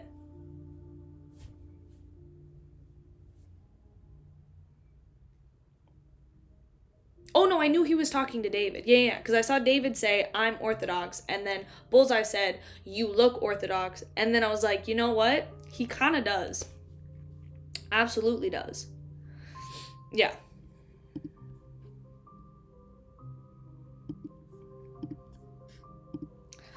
Similarly, Sharon and Merrick were... Whoa. Klein immediately took out a steel gray metal mask and wore it, only revealing his eyes and nostrils. Similarly, Sharon and Merrick wore similar masks as well. However, they had different reasons for disguise. For the Wraith and Zombie, it was solely to prevent themselves from being recognized by the Lowen military, thus cultivating their ability to be active in Backland. As for Faceless, to act of wearing a mask hid its pathways trait and being able to change appearances. It was a form of a misdirection for the Lowen military's emerged school of thought subsequent investigations. After all, they would follow normal logic. Since your face was fake to begin with. I don't know. Somebody just said that you look it, so I was just agreeing, you know? I wouldn't say your face doesn't look Orthodox. There could be an argument for both. Being with, why would you do the unnecessary act of wearing a mask? After waiting for a while, a dull whistle sounded as the ship cruised into the port of darkness. Klein returned to the vent, raised a telescope, and cast his gaze on the heavily guarded harbor. As soon as he saw a hybrid sailboat with a chimney slowing down as it docked, meanwhile, two squads of soldiers in red tops and white pants ran over in orderly fashion, with rifles in hand before standing on two sides of the path. Oh, interesting. Before long, gangway was lowered and people from the ship began alighting. First were sailors carrying wooden crates. Following that was a young man dressed in major uniform. He held a small casket made of crystal and heavy expressions. Surrounding him were several members of the ship's crew. The crew were holding lanterns illuminating the casket from various angles, thus accentuating what was inside. In it was a human skull without any flesh or blood left, and it had strange luster swirling around the light. The group of people moved at the rather slow speed, as though they were constantly taking note of the angle of the illumination to not leave any dark spots. After they got off the ship, they followed the path to the nearest cargo rail, where a steam locomotive was waiting there like a giant serpent. In the cabin behind, a man in a black formal suit walked out. He was carrying a huge iron bucket, and diagonally above, one could see that it contained layers of ice blocks. For a second, Klein nearly imagined that there was a bottle of wine inside the ice blocks, just like how alcohol was presented amongst high society and high-end restaurants. However, he soon saw that they embedded in the ice. Interesting. It was a hand made purely out of gold, and like the group of people, the man carrying the bucket moved very quickly. Beads of precipitation kept dripping from his forehead as he contacted between his palms, and the metal surface pronounced mist. He seemed to be worried that the ice would completely melt before it arrived at the destination. The military managed to plunder quite a number of sealed artifacts at the Star Highland, Pat's Valley, and Hagenty Plains. Klein sighed poignantly as he patiently waited for the mummy's sarcophagus to appear. Another 10+ minutes passed when situated on the distance, Klein, Sharon, and Merrick heard heavy footsteps. Whenever Klein, Sharon, and Merrick are together, they just do a bunch of they just be fucking it up. They go on it's not even little quests or side missions or anything. They genuinely just go on adventures. And they do adventures that it's not like a fun little adventure that like Klein and Alger went on when they went onto the island, but it's like a robbery or something, or like we gotta hit on someone, you know? And I love that for them so much. Their footsteps clicked and clanked, reverberating. The sarcophagus surface was engraved with symbols like a strange bird, serpent's feather, and mask. It appeared ancient and mysterious with the rich flair of the ancient Highlands kingdom. It was none other than the mummy's resting bed. Sounds of metallic chains grinding against each other sounded like a pitch-black metal capstan, slowly rotated, lowered in steel cabins and hooked down. People began security. Alger's not scary at all. Alger reminds me, here's the thing. Alger, if he was in our world, Alger would most definitely be like, when you envision a suburban dad with like, he's got Alger would have like 3 kids, I feel like, but like suburban, like mowing the lawn, can't touch the thermostat, like middle class, that's Alger. He would be a DILF. He would. Yep. But I also feel like he'd be super loyal. Like, I feel like he would be such a loyal and good, like, husband, and then also, like, a really good dad. Like, he would be the dad that would, like, wake up with the kid at 6 a.m. He would be the hockey coach dad or the soccer coach dad. He's coaching his daughter's basketball, you know? Loving Alger.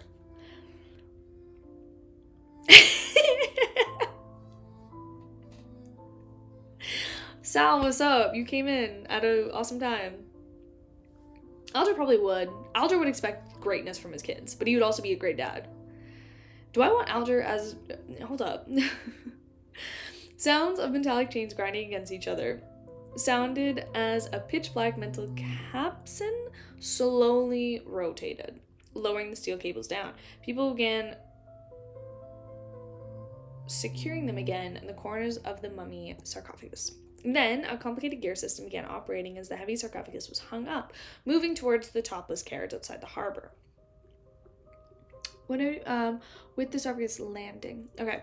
The 4 black, full-bodied armored suits had the pressure on them relieved and sat on the deck, letting out heavy panting. Amidst the panting, one of the knights suddenly grunted.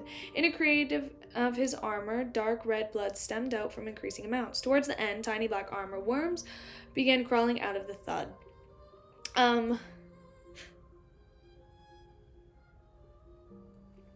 Bye, Zell. Thanks for coming. Have so much fun. The knight fell backwards and his helmet falling off, revealing manged flesh and head whose eye sockets were empty. Countless black armor worms crawled out. A hex.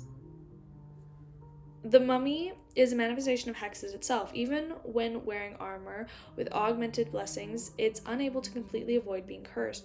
Klein sighed silently as he cast his gaze to the golden sarcophagus, which was being slowly lowered into the carriage. The carriage outside the harbor didn't have any horses. Standing around the carriage were 4 knights, in the same outfit as the ones before, with the sarcophagus landing and approached the carriage in preparation to pull it out. I'm changing it. Don't worry. I'm changing it.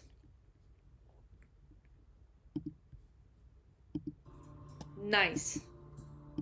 We're to get a fun little segment here.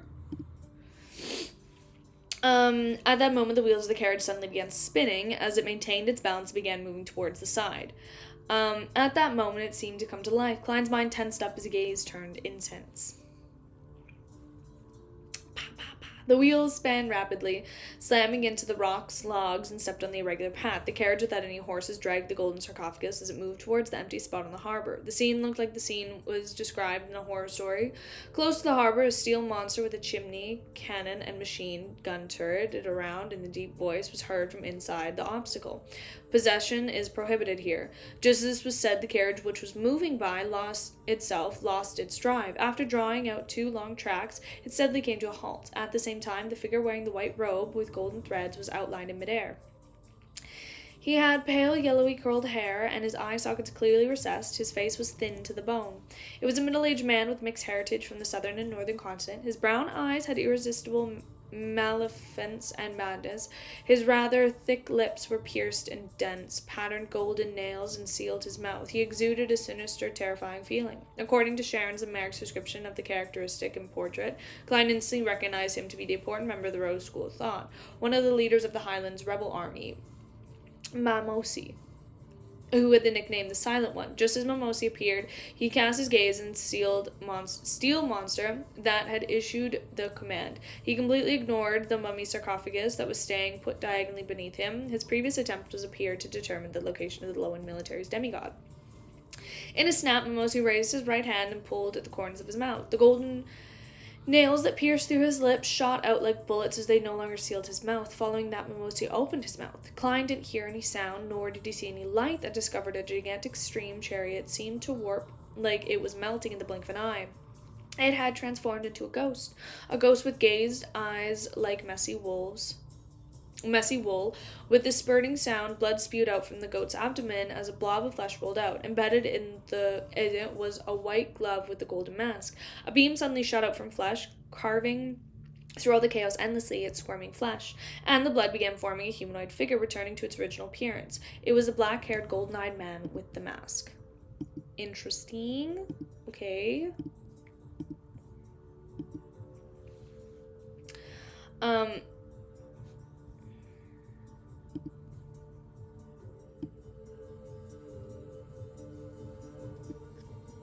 There we go.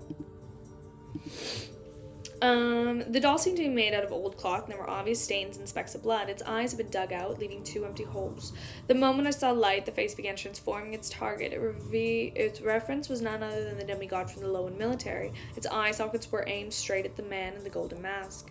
When the Lowen military demigod saw this, he immediately made a ring on his right hand, emanated a crystalline beam of light, and vanished from the spot. Phasing. Please come back. Please come back. There it is. Phasing to the back of Mamos. However, by David. However, the doll's transformation didn't stop at all. Meanwhile, to the side of the mummy's sarcophagus, the space around it, warped translucent mouth spanning more than 10 meters was outlined. The mouth suddenly opened and sucked in, creating a terrifying gale that swept up the sarcophagus and the carriage together. It was suspected to be the spirit world creature. It was about to devour the mummy's sarcophagus. Suddenly, the bullets and cannonballs that shot into the air turned brilliant as they gathered together, transforming into a grand sea of light and inundated everything. Klein felt a stabbing pain in his eyes, and even though he closed them for a time, tears still flowed down. 2 seconds later, he opened his eyes again and saw the spirit world creature that was only a gigantic mouth had disappeared. Its golden sarcophagus remained sitting silently in the other carriage. Mamo's figure had blanked away the other end of the harbor thanks to the metallic surface. The dirty doll in his hand had been restored to its original form, while the masked golden eye man did a short distance teleport as he engaged in tight purist. And the spot where the two were originally standing, a female figure in the black evening gown appeared. She too was wearing a golden mask, and her head was a crowned form of thorns. On the crown, pure light quickly swirled, amassing an ocean. However, in the dim state, it was this moment Klein saw a hand wearing a black glove. It was hidden in the shadows, reaching out and grabbed the sarcophagus where the mummy was stored. The sarcophagus suddenly vanished, appearing right in front of his palm. The Rose School of Thought hadn't seen 1 demigod, but 2. Furthermore, they brought them sealed artifacts from the Marauder pathway. Upon seeing this, Klein immediately turned his head and shouted at Merrick, "Run!" Merrick had been awaiting his orders, so he leapt into the moment and heard that, rushing out of the warehouse as he dashed fervently out of the harbor. Klein immediately turned around and yelled to Sharon, "Begin." Sharon didn't hesitate well. Holding the iron cigar case, she flew towards the lighthouse. As a wraith, the walls and obstacles along the way were non-existent. The commotion she and Merrick created had probably been detected, but as it was far from the harbor and far from the battlefield, no one paid attention or bothered. Klein quickly retracted his gaze, extended his left hand, and aimed his palm to the ventilation hole, right where the mummy's golden sarcophagus was. In less than a second, a blurry book materialized in him, and an ethereal, distant chant sounded in his ears. I came, I saw, I recorded. The page flipped before landing on one page. Hurricane. This was the demigod-level power beyonder power that had a wide area of effect.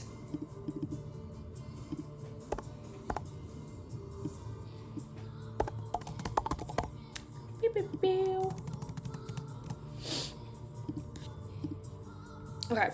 The Rose School of Thought demigod, who was hiding in the shadows, wore a hooded black robe and golden mask and red and black patterns smeared across it.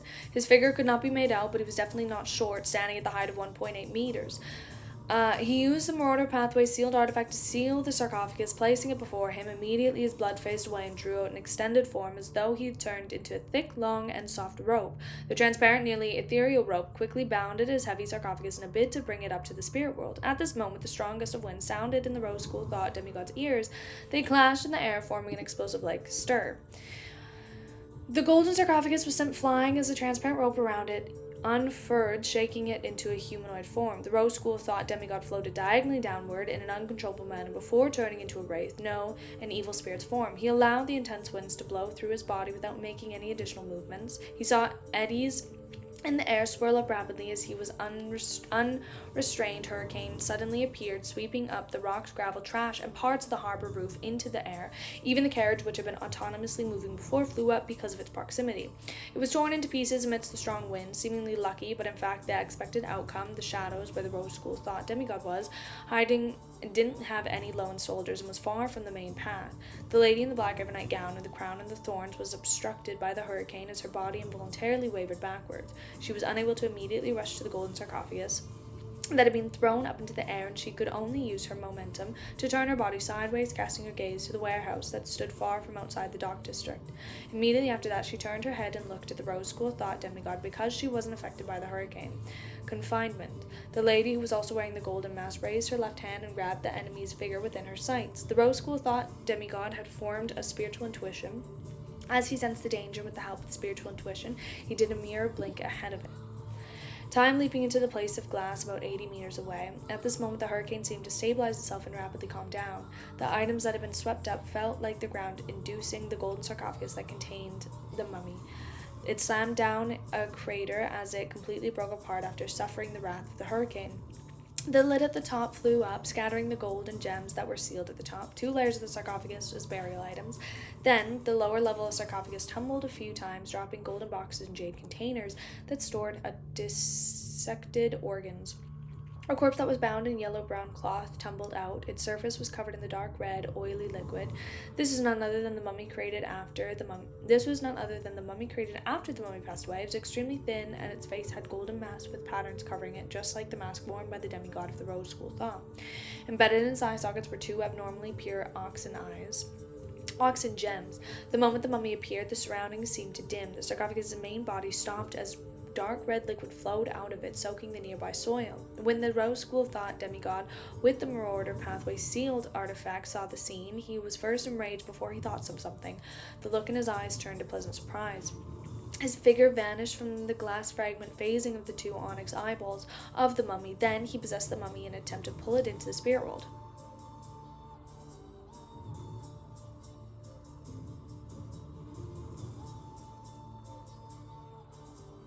Did you send in a spoiler?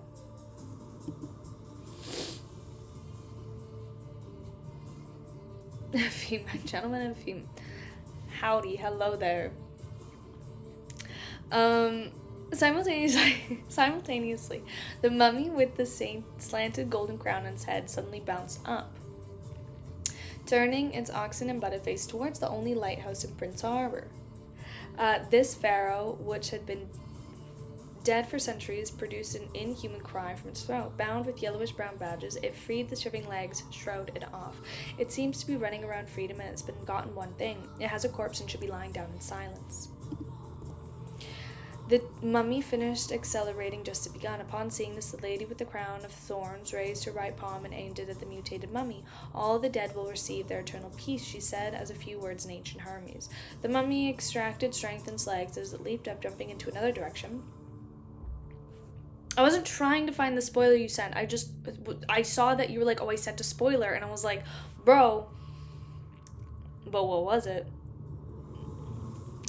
Further away, the black-haired, golden-eyed man who was pursuing Mamosi narrowed his eyes in the ring once again and emanated crystal beams of light. His figure teleported in front of the mummy as he attempted to stop it to cease from moving away. However, the mummy changed direction once again, charging out from different angles. It kept changing its direction as though its goal was to approach the lighthouse by following the irregular route.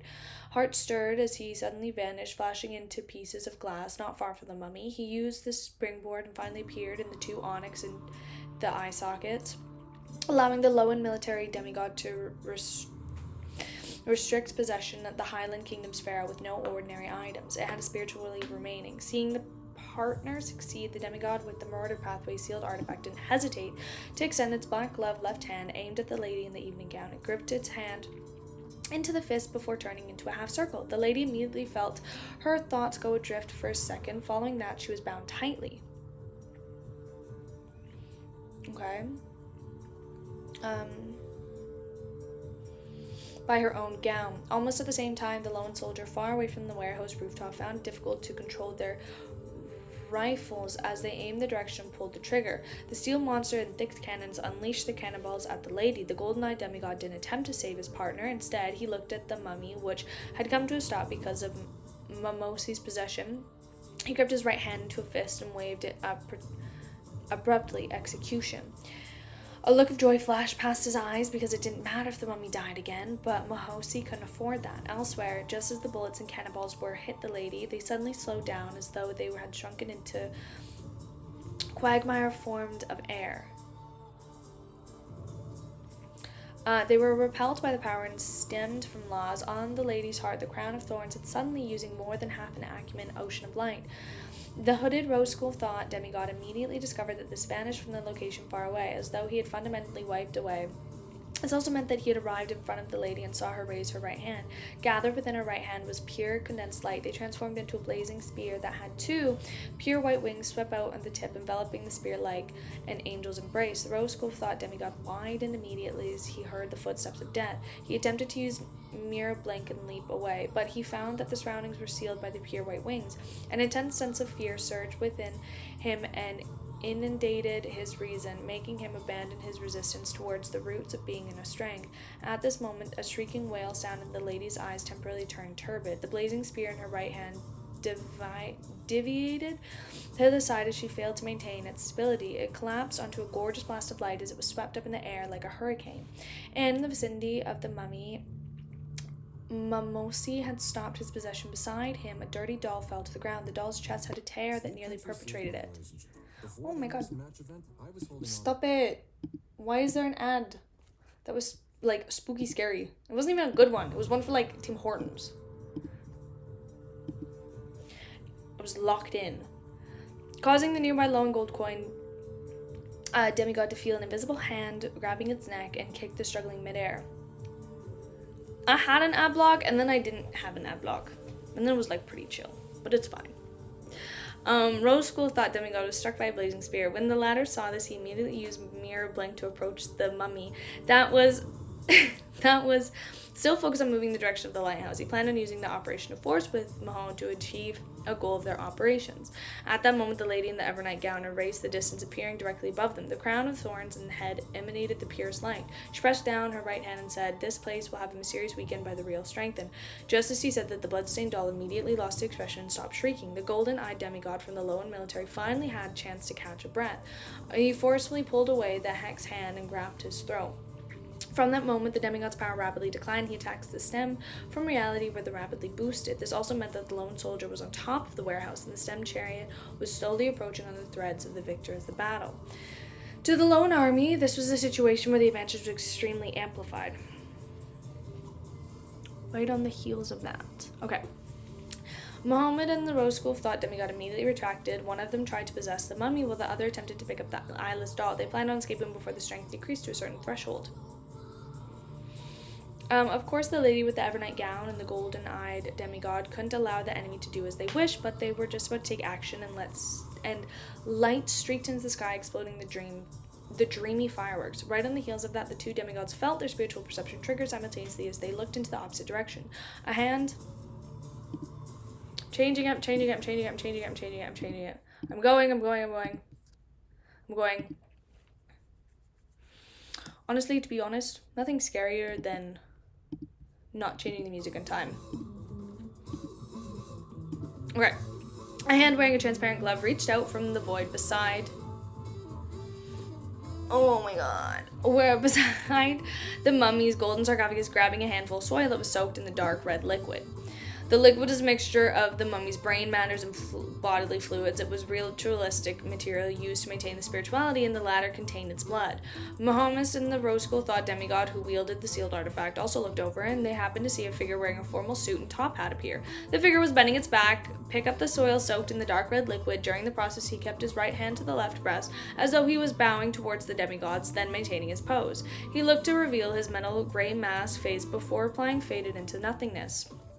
Carrying the iron cigar case in his hand while passing through the walls to leave the warehouse that she was hiding in, Sharon strictly followed Sherlock Moriarty's arrangement, using her state of wraith to fly to the tallest building in Prince Harbor and the lighthouse. Right on the heels of that, she silently counted down 3, 2, 1. Before she could gather her thoughts, Sharon's ears resonated with the intense boom. The harbor in the distance seemed to be swept by the terrifying hurricane. After he held the iron cigar case in her left hand, and her nails suddenly grew sharp before stabbing into the wall of the spiritual complexity, destroying the indivisible isolation with an attack filled with gracious spirituality. A sudden gust of wind gushed over in every direction as Sharon suddenly felt her spirit body become augmented, and this stemmed from the item stored inside the iron cigar case. She wasn't affected by the curiosity, accustomed to restraining her emotions as she continued approaching the lighthouse at high speeds. During this entire process, she kept maintaining their regular trajectory, occasionally lunging forward to the left or drifting upwards to the right. At times, she would rely on the mirror blink to leap into the different trajectory before continuing her approach to the target. This made it seem like she was dodging an invisible and terrifying enemy, but Sharon knew very well that nothing was chasing her, nor did she lock into the distant attack. She felt as though she was performing in a one-man show without any opponents.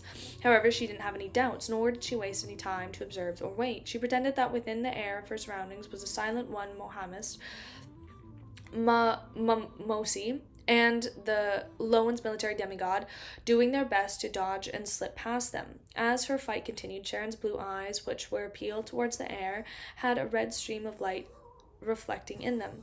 It flew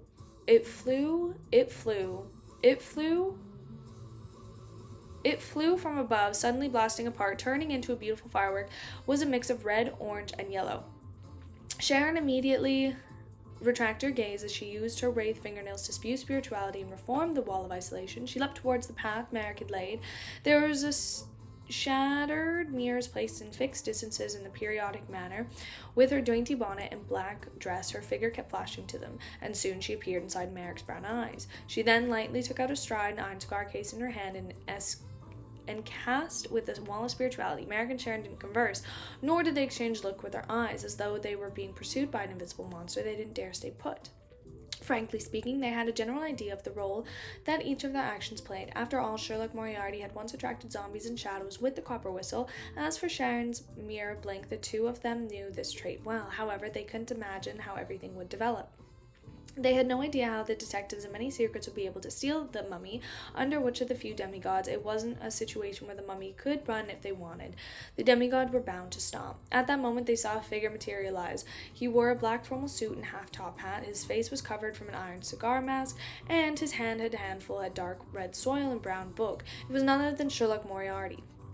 Merrick immediately slowed down his pace as he allowed the detective to smear the soil onto the book before pocketing it and grabbing his shoulder.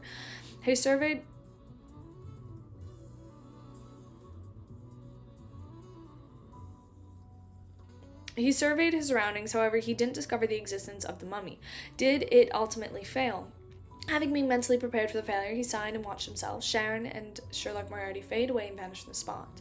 In the region where the demigods were fighting, the golden-eyed Lowen military demigod had an ominous feeling when he saw the grey-masked man bow before teleporting away. He felt that things had taken a drastic turn for the worse, into terrible, unpredicted outcomes. He needs to be stopped, although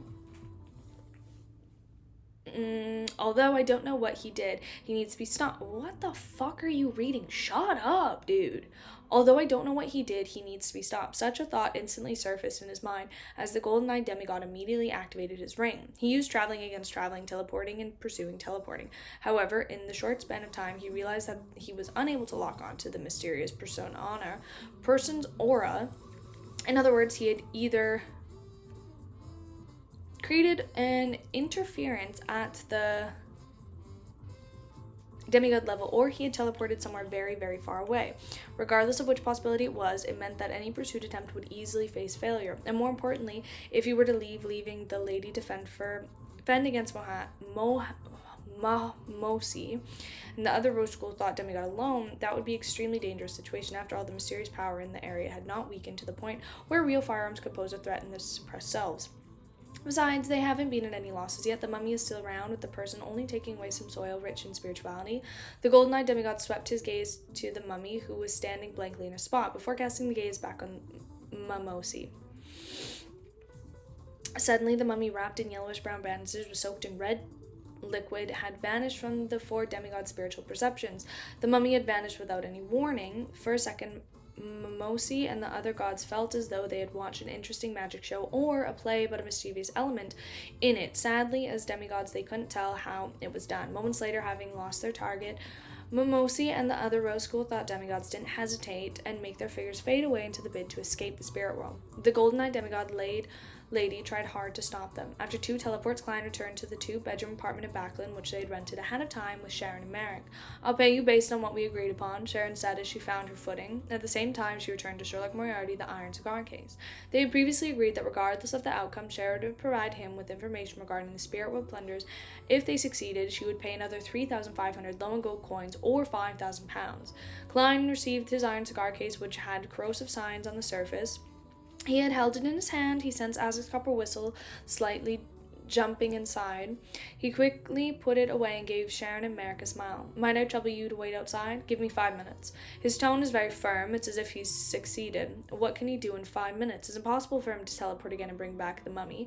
This will be more dangerous and more difficult than before. Merrick was filled with puzzlement. His footstep moved at an obvious slow pace. As for Sharon, she had floated to the wooden door which separated the room and passed through it. Merrick quickly regained his thoughts and followed closely behind, walking out the door. Klein maintained a smile as he watched them. Then he teleported to another cheap motel in Eastborough. He had disguised himself to rent the room this afternoon. Right on the heels of that, he took out the book with the dark brown cover, which was stained with dark red mud stains. It was Grosel's Travel. As long as the blood still had remnant spirituality and hadn't coagulated, smearing it across the cover would allow the target to be pulled into the book world. And inside, the mummy's golden sarcophagus contained such blood. It also meant that at this moment in time, the mummy was already in Klein's hand, inside Grosel's Travels. After hearing Merrick describe the proceed, making a pharaoh mummy, Klein had roughly come up with a plan. It was use the corpse attraction, Isaac's copper whistle, and spirit body threads. He then controlled the mummy to use the marionette to lead the demigod away from the vicinity of the sarcophagus. He did this so that he could teleport over to retrieve the blood and create the necessary conditions. He had never thought of directly taking the mummy away or getting it to run out of the harbor successfully.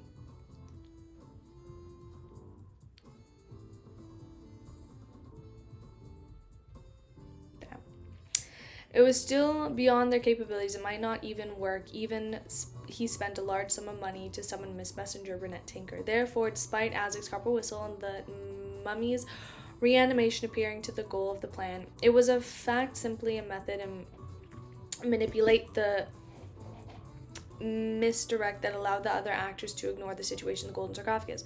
This was a plot that even demigods couldn't fend off. This was because they were protecting the mummy and not the sarcophagus. They were targeting the high sequence beyond it from the Rose School of Thought, and not 3 people who were loitering around the distance with unknown goals. Klein's plan wasn't a plan that was highly interpreted. It was amazingly light and leaned still allowing the plan to carried out even after a tiny accident.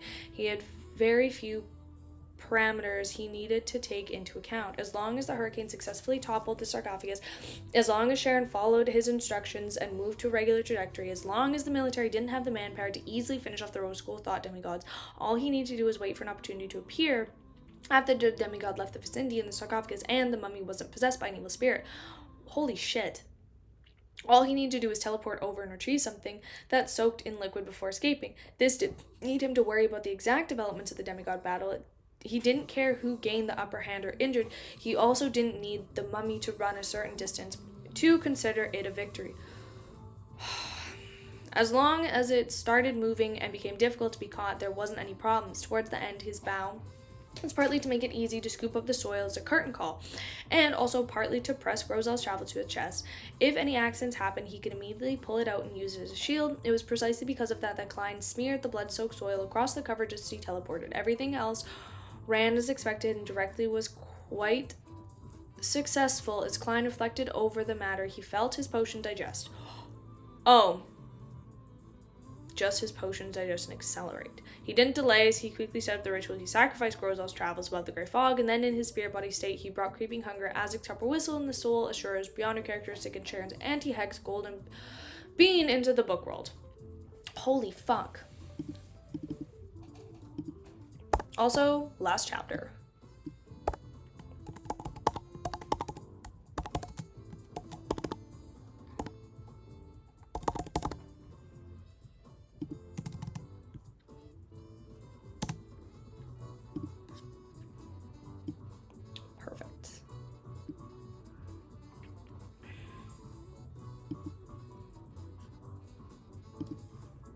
Kami, are you being mean and it's censoring you?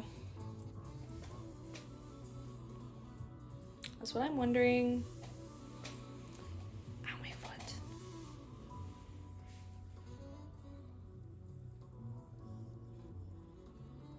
Also, I don't really know where I would teleport to. Also, can I change the song or am I listening to the song for this chapter too? I have no problem with it, but this is also my last chapter. In the book world, just as Klein appeared in the city outskirts, he immediately took out remnant parts of the red dark soil and picked up a withering branch. Using raw divination, he found the mummy.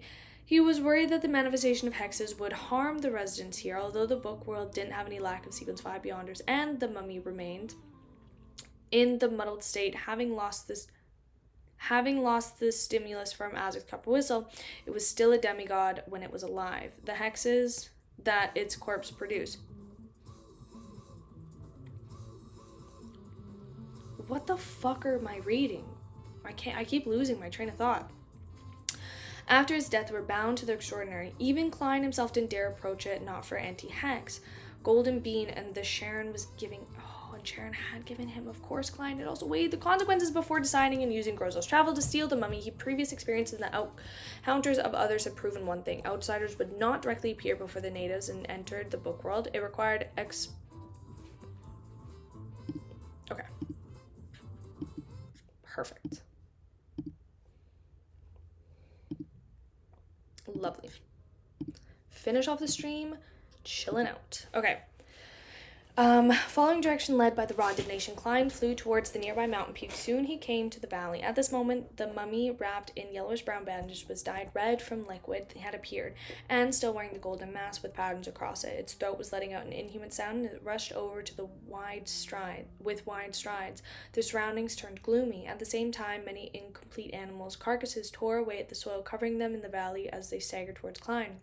Having his spirit body augmented by Azic's copper whistle, Klein immediately chuckled. What a warm welcome. He unhurriedly threw away the branch that raised the blob of black matter. Then was a soul assures beyond a characteristic which he had released from the mutated version of creeping hunger. It was its core and pure shimmering light that looked like the night sky embedded with stars. Invisible waves spread out in the manner as the surroundings suddenly darkened as though there was fallen. At once, the serene and peaceful feeling was accompanied by the fall of starlight. The animal carcass first turned sluggish before collapsing, returning to the ethereal rest. The mummy also slowed down its pace, its motionless growing slower and slower, but it didn't lie back down. Directly using beyond a characteristic isn't very effective after all. Furthermore, the negative effects are nothing trivial. Klein couldn't help but cover his mouth with his left hand to yawn. He made creeping hunger turn pale and become dyed in the gloomy green. It used the power of zombie to control the deceased in front of him. The two stacked beyonder effects finally calmed the mummy down with embodied oxen gems for eyes. It slowly walked to Klein's side and stood there slightly as though it was a most professional servant. Fortunately, it has hexes. From the inside of the spirit body, Klein immediately took out a golden bead with its styles of the ancient Highland kingdoms, and at one surface was deeply engraved bluish-green patterns. It came from Sharon and was specially prepared for the mummy. It could have effectively suppressed and put an end to the hexes. Otherwise, how could the wraith dare to cast her sights on the pharaoh mummy? After twiddling the golden beads, Klein made the mummy open its mouth before shuffling the beads onto the mask gaps where the mouth was in just a few seconds. The gloominess in the surrounding vanished. After doing all this, he took a step forward, and his spirit body state possessed the mummy. Then, without hesitation, he ended up summoning the return above the great fog. This mummy had already become his zombie, allowing him to release it just like he did with the former marionette senior. There was no need for him to store it in his body. After doing a bestowment, the mummy, which was rich in spirituality, returned to the real world and arrived inside the cheap motel. After Klein cleaned up the traces, he reached out his right hand about to grab the mummy's shoulder and teleport back to the two-bedroom apartment where Merrick and Sharon were. But after taking a look at the oil-stained yellowish-brown bandages and the dark red liquid on it, Klein silently retracted his red hand and switched to using his left hand. After holding the mummy's shoulder with his left hand, he immediately began to fade, and this effect quickly spread across his body. In just a flash, Klein and the mummy had returned to the apartment from before. He wasn't in a rush to open the door and present it to Sharon and Merrick. He took out his golden pocket watch and opened it. Another 36 seconds before its 5 minutes, Klein made the mummy put out the chair and sit down leisurely. After a while, he finally heard a knock at the door. The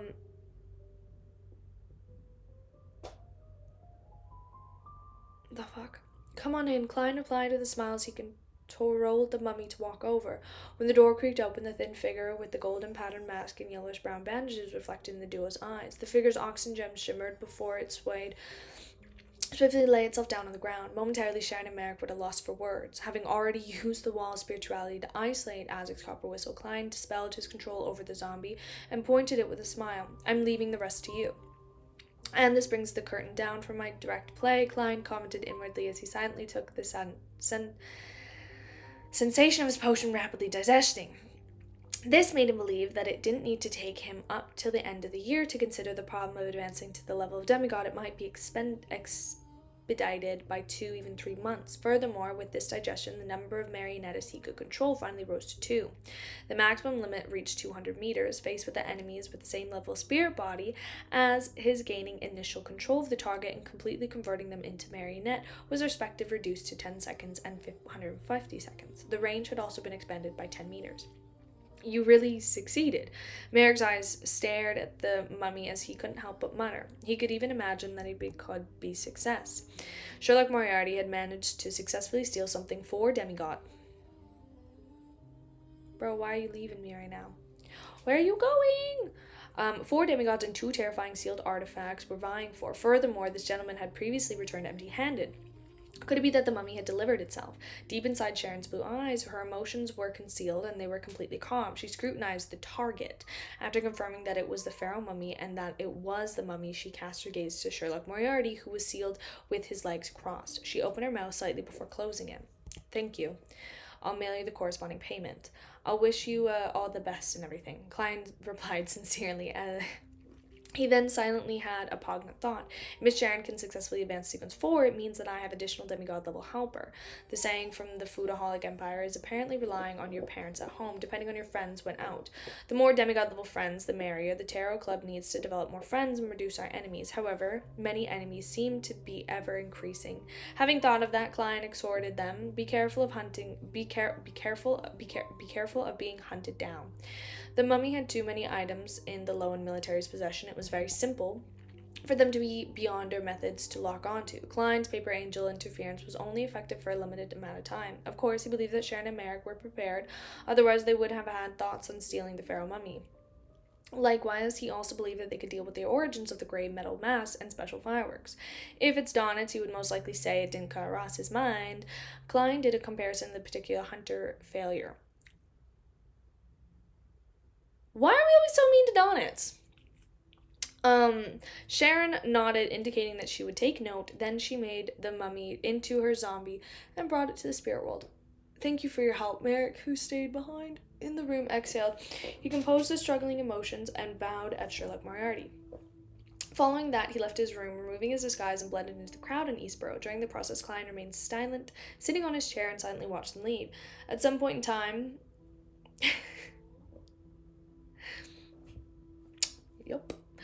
At some point in time, he figures also vanished. In an apartment in Prince Harbor, the Lowen military golden-eyed demigod entered and said to his partner, The lady in the evening gown. Nothing for now. That's expected. If it wasn't certain of success, that mysterious person would have come to steal the mummy. The lady said in a heavy voice. However, we can relax our investigation scope. For those fireworks, the mask, those clothes, and the taunting bow should lead us to something. She was certain that the mummy loss wasn't done by the two Rose School thought demigods. If it was part of their plan, they had no need for them to carry out a step only when they were in dire straits. They had almost failed to escape. The golden-eyed demigod nodded and said, I had premonition that something would happen, but unfortunately we didn't work with the churches for this operation. We didn't have enough manpower. He paused and asked, have you figured out what method the mysterious person used? The lady held up the crown of thorns and stabbed a thorn into her neck. As thick blood trickled down, she shook her head. Perhaps the removing of the soil was the mummy's bodily fluids in the ritual. This is a very cunning fellow who's good at deceit. Clocking it. Clocking Klein. Loving it. I love when we clock Klein. Yes, we're going to do the Donald tomorrow.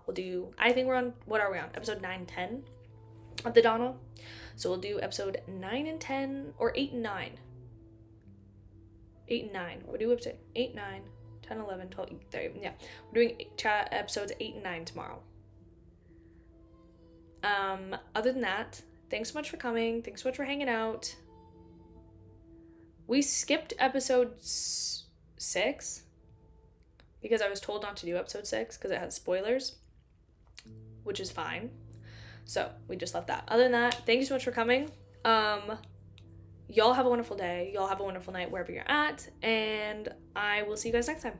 Bye-bye.